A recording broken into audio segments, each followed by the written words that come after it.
day 2 of MX Sports Center at the AMA Amateur National Championships at Loretta Lynn Ranch, presented by AMSOIL. Jason Wygant, Kevin Kelly. You got it right. And a whole bunch of people. I finally got it right today. A whole bunch of people behind us as Doug Dubach is teaching a next-level seminar here. He's been around a while. He knows some stuff. Yeah, taking it to the next level. Earlier in the day, Doug was racing, and he took some of that information he attained while out on the track with our buddy Kevin Walker, and good stuff out there. Yeah, he's actually taking notes during the moto. Yep, he has an iPad on this computer there, on his handlebars. That's just an example of what goes on here at the ranch. Last night, Kawasaki had some races with the Traxxas RC cars. They'll do that again tonight. Yamaha's a Dubach seminar. Red Bull's set up over there. Honda's set up over here. Loretta's Palooza in the AMSOIL Arena, dancing going on over there. Good stuff. Yeah, so there's great things to do off the track here in the evening. But let's talk about the racing that went on today.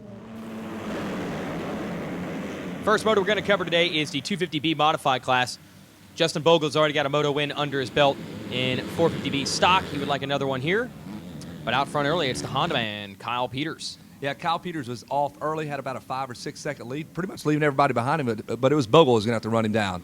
Yeah, Bogle had to get through a big pack. He had the number 83 Yamaha, who's up front, Larry McFay Jr., also a couple of Suzuki riders, Bryce Stewart and Justin Hill battling it out, the 17 of David Buller. But there's Bogle clearing all those guys. Yeah, he cleared 3 of those guys and then was about 6 seconds back, and he just started clicking off quick laps. Peters had really set sail out front. He had a nice lead built up. There's Buller, who would eventually have to pull out of the moto. He's had some shoulder problems this week. And we expect to see Jesse, the full-body Nelson, up front, but he struggled. Yeah, Nelson was back in about 6th place. He was battling with Landon Kerr, actually made a pass, but was off the track when he made it and obliged Landon Kerr to let him by. Just showing a little integrity. We'll show you that in a little bit. Here is the battle up front. Peters gets caught by Bogle. And you think Peters knows? Yeah, he knows it's 105 degrees. He's like, yeah, I got 2 more motos to go. I'm over it. You can go have it.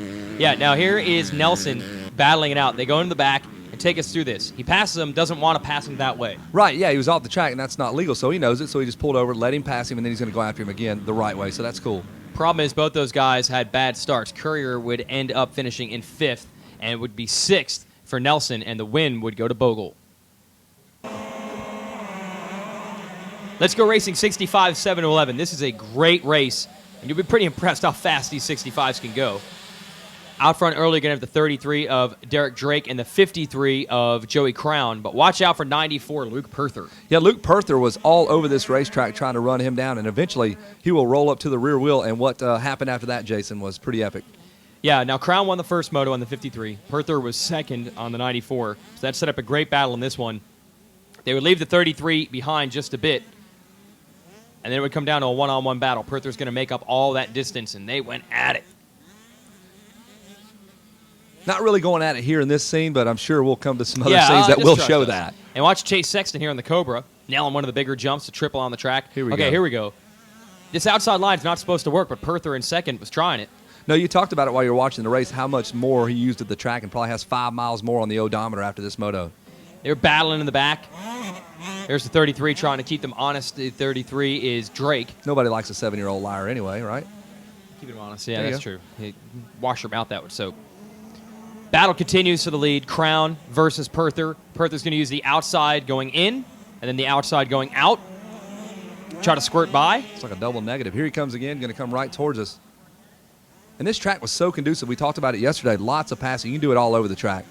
The problem, though, was that Crown up front was starting to run into some bike problems. The bike was bogging on the jumps. That's going to allow the 94 of Perther to get by him. Perther would pass him, pull away, then crash. Crown would get the lead back. Perther would get back by him, and then Crown would have problems with his bike. He'd stop, take his goggles off, check the bike out, and still recover to finish 4th. But Perther is now looking at 2-1 scores heading into the 3rd moto. Tough break for Crown with the bike problems. Super Mini 12 to 15. Adam Cincerillo had some bad luck yesterday. He crashed out of the lead, and things would go from bad to worse here. Here's a Suzuki van. Chase Owen getting out front early. Dakota Alex, Cooper Webb are up front early. Cincerillo is nowhere to be found. Yeah, we were watching the race, and he came through in about 68th place, literally dead last, plus 20. Crashed in the first lap, and they would have more problems. We'll get to that later. Let's focus on the battle, though, out front. Talk about Jace Owen and Dakota Alex. Their battle pushed them away from Cooper Webb, and I thought he was going to lose touch early on. Yeah, that's the 2 Suzuki guys, and then Alex gets around Owen to go to the lead. But Webb wouldn't give up there in 3rd. No, he caught up to him and then started making moves there. He hit on his girlfriend, moved up, hit on Dakota Alex's girlfriend, and it all went wrong. Man, well, he is Super Mini. Here he goes to the inside. Takes the spot.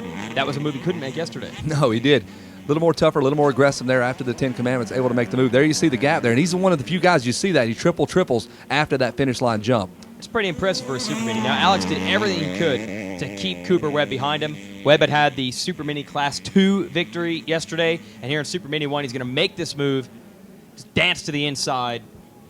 Actually gets an award for that. The judges, Simon Cowell, thought that was great how he danced that bike to the inside, takes the lead. You've got talent. There's Cooper Webb there again, able to break free, and now he is pretty much doing his deal. This is his year, Jason. Yeah, so far. Alex in second. That's the first time we're going to see the green machine of Adam Cincerillo. Yeah, believe this. He had blown a motor, and they swapped the new motor in, and they accidentally swapped in an 85 into his Super Mini bike, which is supposed to be a 112. So he was at a bit of disadvantage. He ends up 8th.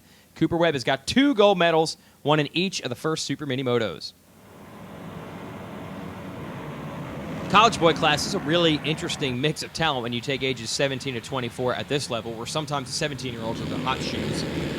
Well, everybody's shoes were hot today. It was Very 111 degrees. Yeah, all working for that homeschool credit you get here with the College Boy win. 55 is the one out front early. That's Tyler Berriman, and then the 52 goes off the track. That's Chris Plouffe. See that dust behind him? Plouffe. Done. Gone. Magical. And there's another guy who decided to follow that same line just off to the side of the track for no reason at all. Why all of a sudden that section became the most difficult part of the racetrack? Well, it's a lot smoother than what they're rolling through, those big jumps. Skip that part. So hot out, they had to take every advantage they could. Berriman would pull away. Here's your battle. The 21 of Dylan Cox dealing with some heat from riders behind him, not just the hot temperatures. 52 of Plouffe trying to come back through after that off-track excursion. There's a look at Berriman again, one of the few guys able to jump this big triple that you'll see here in just a moment. This is definitely not the one. That's pretty impressive. There's the 21 of Cox running all by himself in second, then Plouffe is in third. They would all tighten up. Berriman almost actually looked over at unstoppable. our cameras there and said hi to us, checked in with us. He's got his own camera. He was videoing us, video him on his helmet. Wow. So if you play that like in reverse, you'll just see it a million times. You just keep seeing over and over, yeah.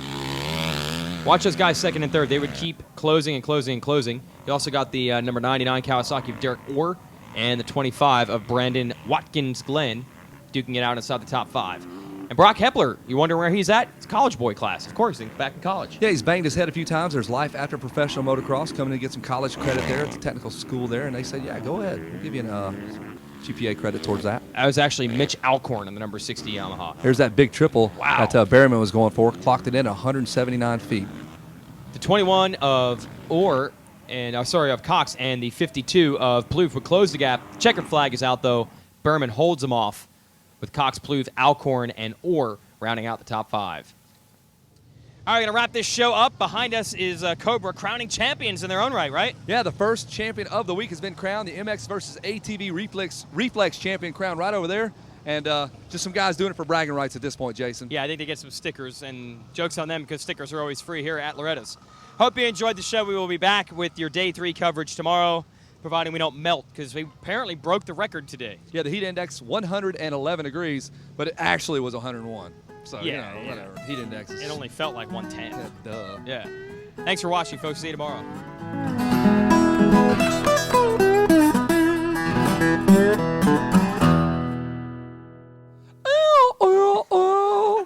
Sorry, dude. Super Mini 12 to 15. I'd already messed it up, so I figured I'd really... Found a whole heap of trouble again. Now.